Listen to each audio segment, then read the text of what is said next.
I thought I'd start off by saying a little bit about the book, Typicity, which, if anyone hasn't seen it, looks like that. It contains poems that have been completed between about 2015 and the early autumn last year. So it contains about 5 years' work. Several of the poems had a very long gestation period, so the first drafts date well before then. And the book is roughly divided or grouped into 3 sections. The first part is personal poems, poems of everyday life. The second part is ekphrastic poetry based on visual art, but also music and the lives and works of writers. And the last part are political historical poems, which reflect very much the times in which the book gestated. So things like the terrible refugee crisis, the rise of right-wing demagogic leaders in many countries around the world, and the Brexit vote in the UK. And all of these things together reminded me, with my historian's hat on, very much of the 1930s. It felt like we were living through a period which resembled in many respects the rise of fascism around Europe in the 1930s. And so several of the historical oriented poems are kind of warnings from history, if you might say, in the book. Now, because the political poems are towards the end of the book, it means that the title poem has ended up quite a long way into the book at the back end. And I remember that when my first collection, Acrobats of Sound, came out, I was chastised by a reviewer for putting the poem that revealed the meaning of the title towards the end of the book. And now I find I've actually rather willfully done the same thing again. So I thought I'd sort of put you out of your misery and read the title poem first, even though it's quite late in the book. So this is Typicity. I learnt a new word today from the label on a bottle of wine. Typicity, or perhaps Typicité. Clearly made for export, the label printed in French and English, it says the wine is full of tenderness and typicity, tendresse et typicité, which is a bit like how I feel when I think about us. According to the label, this wine crosses borders with audacity, nobility, and success, something denied many people. Typicity is a tender little thing. It distinguishes and identifies us, and is the very thing borders are designed to keep out, under the delusion of keeping it in. It takes audacity to cross borders today. They strip us of any nobility. To examine our tendresse et typicité, there is an art to crossing borders with success, let alone noblesse, and remain clothed in our confounding typicity. The next poem is inspired by the kind of questions that you tend to get asked at airport check-in, and it's called Never Accept Words from Strangers. Did you pack these words yourself? Has anyone given you words to carry for them? Have you left your vocabulary unattended at any part of your journey? As they snap on the rubber gloves to probe, persuade, and intimidate, you realize you're costive with words that aren't yours. Don't accept words from strangers, however well-meaning they appear. Remember, cui bono, cui bono. Remove their hand from your crotch purse mouth. Rip out their fake smiles with your teeth. There's violence folded within everyday phrases. Take back control. Economic migrants. Make, insert nation here, great again. The next poem was sparked off by a little incident that occurred during a meeting that I attended at a Cambridge college talking about healthcare. It's called When It's Real, You'll Know. I knew that everyone had become familiar with the secret war when the sudden thunder spoke and we all assumed it was a bomb going off. And rain fell as if it had something urgent to do. I touched your skin. Knock, knock, can I come in? Border crossings are more hazardous than before. All the neighbours had their fences blown down in the same night, woke to see, whether curious or not, what was always hidden from their sight. The future is turning sepia. An old photograph no one believes in anymore. A future drained of colour, like an old friend with a fatal illness. The flags are fluttering, but not for me. They flutter over uncomfortable alliances, communal bigotry, chanting over town a noxious litany of new treasons. Switch off the television. Enough tragedy for one day. I want instead to dream of something new, something no one told us to believe in, something good and true. This next poem is also inspired by announcements that you used to get bombarded by on the train service. It's called Suspicion. I'd like to report myself to a member of staff. I've noticed I've been acting suspiciously lately. I want to leave my baggage unattended, although I have been warned it could be destroyed. Often I fail to mind the gap between me and my country. I've stopped believing the things I'm told on TV and sometimes catch myself thinking for myself. I keep reminding people the Daily Mail adored Hitler in the 1930s. It's time I turned myself in. Clearly, I'm a risk to myself and other people.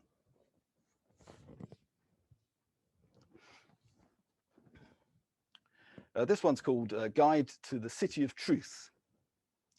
Welcome to the City of Truth. We hope you enjoy your stay. Since all the lies in the world weigh more than all the truth, we have been obliged to build our city on lies. Truth is used solely for ornament. It looks good in small doses and distracts from the city's foundations.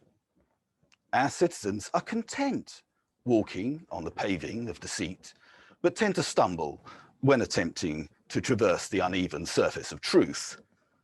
Our online markets, where every item is free but the shoppers are for sale, are stocked with nourishing lies, pre-packaged and ready to eat. You need to forage for the truth, which has to be soaked overnight before it is edible, and even then takes a lot of chewing. The truth is hard to swallow and even harder to digest. By now, many of our palates are so confused, we simply can't taste the difference. This next poem was originally published in Poetry News when they had a theme of poems about zoos. It's called Berlin Zoo. None of the animals knew why they were in the zoo. None of them knew why the Jewish people stopped coming. They were very ignorant and couldn't read the signs all around them. None of the animals liked the sound of the air raid warnings and were afraid of bombs landing and buildings collapsing all around. Knautschke, the hippo, barely escaped the fire in his compound. None of the animals understood why the bombers were trying to kill them night after night. Most of the animals died without knowing why they were in the firing line.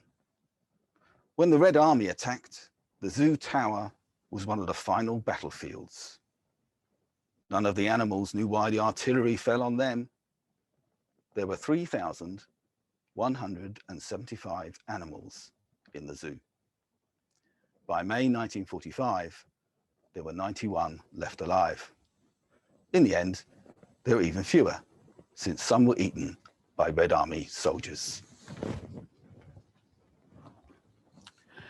When a journalist is in training, they are taught that they must include the journalistic questions in any report that they file.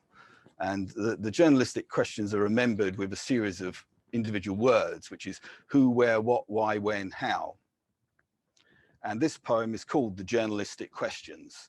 And each of the little short stanzas addresses one of these questions.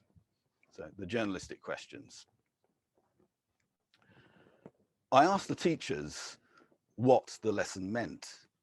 but the teachers only knew the lesson was hard. I asked the soldiers who the enemy was, but the soldiers couldn't see through their sights. I asked the preachers where the prayers went, but the preachers only knew what's in the prayers. I asked the politicians when the storms would end, but the politicians only knew a storm would begin. I asked the jailers how sore the locks felt, but the jailers only knew they opened and closed. I asked the writers why they told their story, but the writers only knew they had to keep telling it. In the book, there's a sequence of short poems called Graffiti Triptych.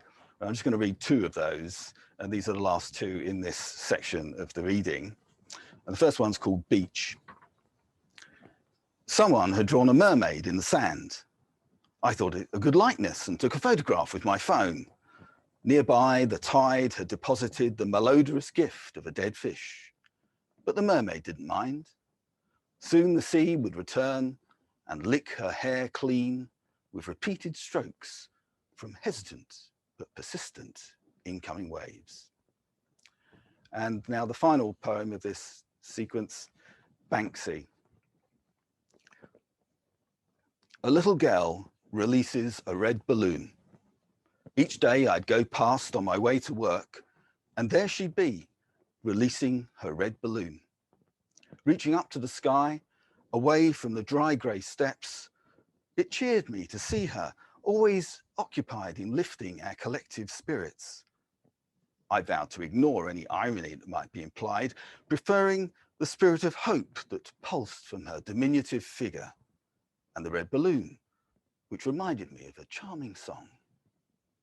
One day, as I passed, a council worker was busy, noisily sandblasting her off the face of the earth. Thank you very much. I'm now going to read some of the more kind of personal poems from Typicity that reflect everyday life. The first couple of poems are about childhood. And I grew up in a working class family. My brother and I both went to the local secondary modern school because we didn't pass the 11 plus. So we're kind of academically written off at the age of 11. And this poem is called The Ascent of Everest. And it's dedicated to my brother Malcolm, who's here tonight. So I'm going to read that. At school, we were made to read The Ascent of Everest. Possibly one of the dullest books in the universe. Written by a man who knew a lot about climbing, but nothing about telling a story. It was set for backward children, designed to inculcate hard work and endurance in those predestined for unskilled labor. It was guaranteed, single-handed, to put us off reading for life. Forced to read about traipsing from one col to another was so tedious, it made us long for frostbite to escape the next chapter. This one's also about an encounter with a book at school. It's called An Open Book. In RE, the teacher marched through the class, throwing Bibles onto the desks. Battered thou shalt nots thudded one by one towards us, a rolling barrage, shocking as a board rubber hurled across the room. Embodied unease quickly passed like a childhood disease from hand to hand. These Bibles were illustrated with pictures filched from the common store of religious art. I flipped open my copy, and the leaves parted at a drawing of praying hands, rendered in silver point, the fingers barely but tenderly touching. It is not Dürer's drawing, I remember, but an anonymous artist who improved the image in blue ballpoint pen and rendered an erect penis clasped between the open hands. It was a gleeful slap in the face of piety. Sacred and profane slept together between the sheets. I quickly closed the book, fearing the teacher would think me the illustrator. Now, whenever I see that Dürer drawing, I can't help recalling that anonymous 12-year-old's brutish art. Maybe he is now a celebrated Brit art figure. His talent to shock, curated and celebrated, no longer given free.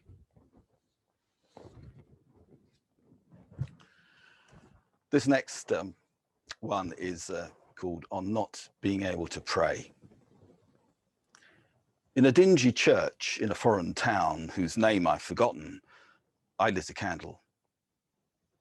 Drawn by the flames, even though I don't believe, I lit a candle for you. It must be the atmosphere of this place, a theatre of holiness, diurnal rituals that conjures a nugget of faith wrapped in hope from my agnostic soul. The stones around me are soaked in prayer. If I touch them, I feel the vibration of a holy longing preserved within. Many lights gleam before the altar and spill their tiny hopes onto an ugly metal tray. As pious gestures go, it's easy, cheap. No wonder so many set these small offerings soon to be snuffed out. All that's left is a stubborn pool of cold candle grease. Though I'd like to pray, instead I turn my back and head for the door into a brighter and harder light than before.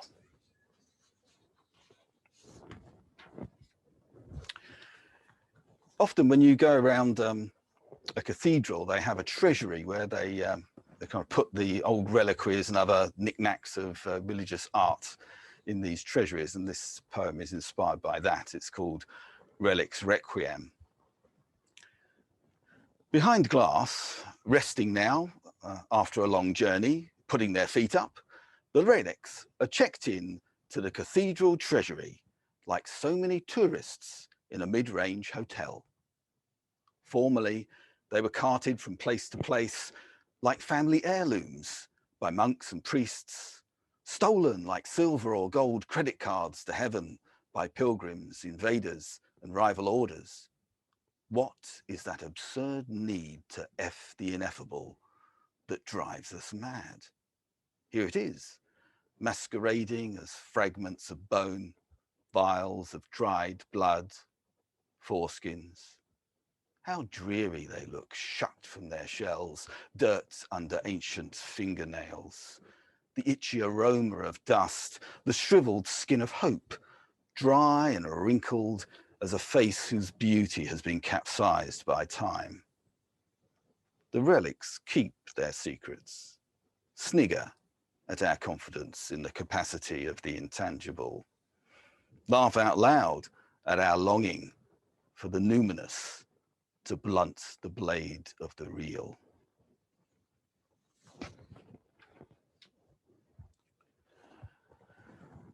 During the period that I was writing the poems in Typicity,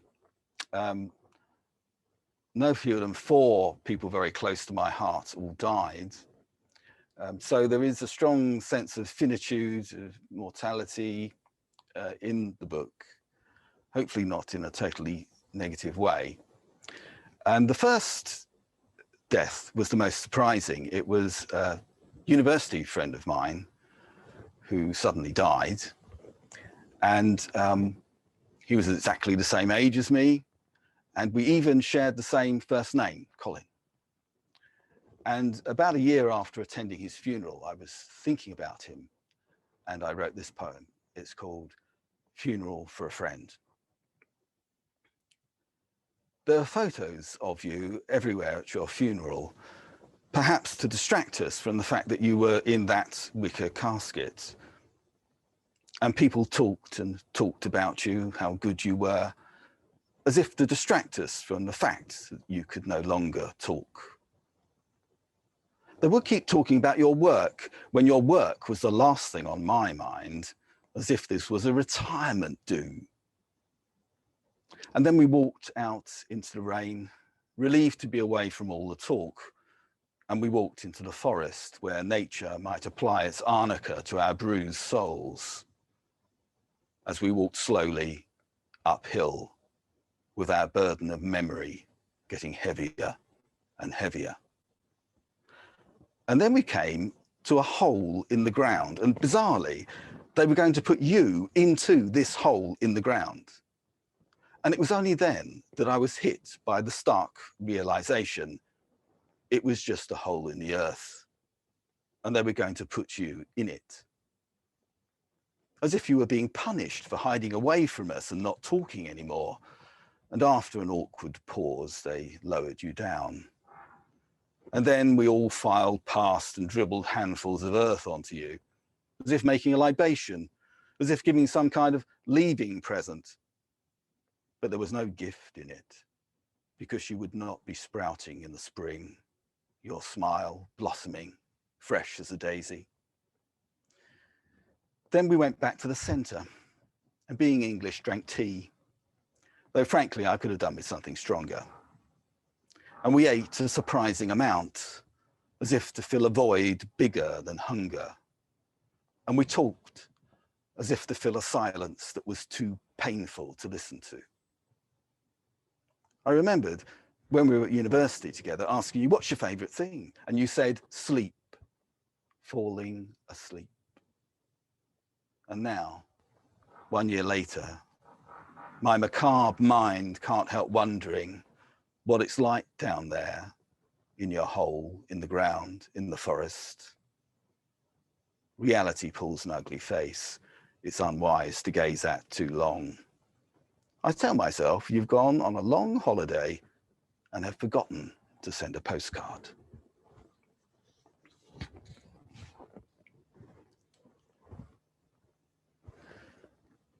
My dad died a long time ago, so he wasn't one of the four that died during the writing of the book. But I still often think about him, and this poem is about him. I think we carry the dead around inside us to some extent, and hopefully as a kind of friendly presence. And this poem is called Incarnated. Now that you are nowhere, I find you everywhere. You whisper in my ear when I least expect it. I see your face in my mirror, hear your voice in my words. And look, you've even inhabited my lopsided smile. When will it be time for us both to take a break?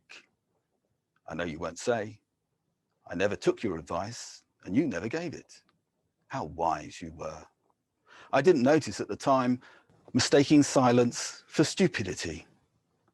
I was always too slow on the uptake and still lag behind after all these years. Every witty riposte lands on my tongue too late. First thoughts are often forgotten, too fleet or cunning to be caught in the snare of language. Second thoughts are paltry, seeding confusion in a mind overgrown with the invasive weeds of others' ideas. So many voices, each insists it is right. But tonight there is no debate. Just the long open arms of love, stretching, stretching, stretching, waiting for us to run into them.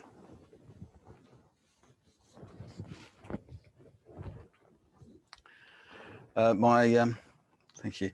My mother died almost 2 years ago now. And this poem is called Triptych, and it consists of 3 very short little poems about her. And the first one is called, first part of the triptych is called Final Words. You summed it up as you lay on the bed when you said, I don't know what to do. Neither did I. There was nothing to be done. That was the problem. Solutions come to an end. Every rung of the ladder is another painful step, but yet, once ascended, all we can do is let go. The second one is called Mother's Bed. Afterwards, they came and dismantled the bed. It was special and could tilt in any direction. You could lower it all the way to the floor. Now they've packed it away. It seems surprisingly small. As they carried it out to their van, it reminded me of when the undertakers came and took you away. And the final part is my first birthday. It was my first birthday after you died. I was one card short and felt strangely alone. After all, your birthday is a memorable event for your mother too, not easily forgotten. Now I'm taking some fresh, tottering steps into a world without that familiar safety net. And this is the last poem that I'm going to read from the collection. It's, I thought I'd change the mood somewhat at the end, and it's an ars poetica. It's a celebration of the art of poetry, and it's also a homage to a poet I particularly admire and enjoy reading called Jack Spicer, an American poet who sadly died at the relatively young age of 40 from alcoholism. And it incorporates references to him and his kind of style of poetry really in the piece. And I nicked the title of the poem from an essay by Sigmund Freud called Analysis Terminable and Interminable, about the difficulties of concluding psychoanalysis. And so I've called the poem Poetry Terminable and Interminable. The poem isn't over. It tracks your every move, changes of address, new jobs, new friends. It's always on your trail. At night, it grips you tight, wraps itself around your hip, fills your dreams with false memories, laughs itself to sleep. The poem won't give up. There are butterflies in the poem. Of course there are. Beautiful butterflies, real ones, symbolic ones, butterflies that secretly believe they are lost souls, seeking the taste of the perfect petal, alighting on the mind, evading the hunting net of neurons.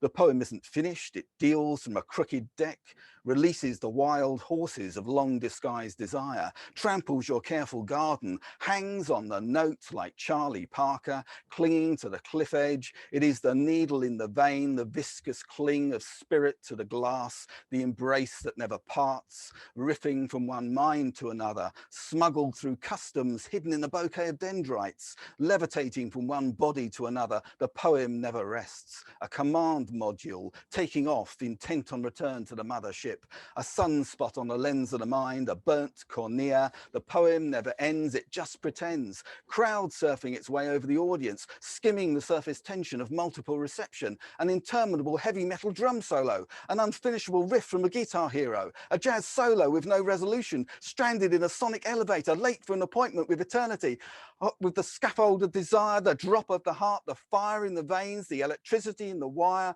the dance of the deranged, the podium of false starts. The poem is never over, even after you put it away, its slim spine disappearing, slipping onto a shelf, or left on the bus, or given to a friend. Still it flows around you. The poem never gives up. Thank you.